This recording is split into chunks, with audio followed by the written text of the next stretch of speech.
Congress party వాళ్ళు ఇచ్చిన 6 గ్యారంటీల గురించి అయితే తప్పు పట్టుకుంటా ఇగో మాజీ మంత్రి వినోద్ కుమార్ సార్ అయితే ఏమంటున్నాడో ఎరికేనా.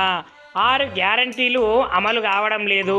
6 గ్యారంటీల విఫలం మీదనైతే ఇంటింటికి తిరిగి స్వయంగా మేమే ప్రచారం చేస్తాము అని మన బీఆర్ఎస్ మాజీ ఎంపీ వినోద్ కుమార్ సార్ అయితే గరం అవుకుంటా అంటున్నాడు.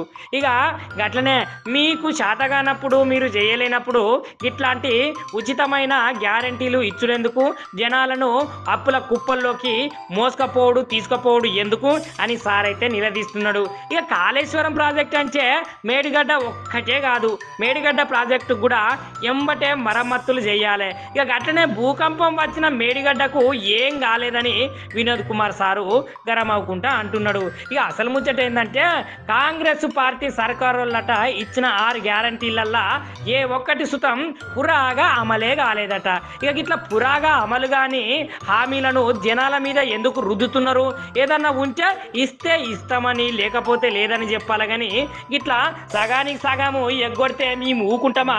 మేము బరాబరి మీ అంతే చూస్తాము, జనాలల్లా మీ మోసాలను పసిగట్టి జనాలందరితోటైతే చెప్తాము అని బీఆర్ఎస్ మాజీ మంత్రి వినోద్ కుమార్ సార్ అందరికీ ఎరిగాను కదా నుల్లా గా సార్ అయితే అంటున్నాడట.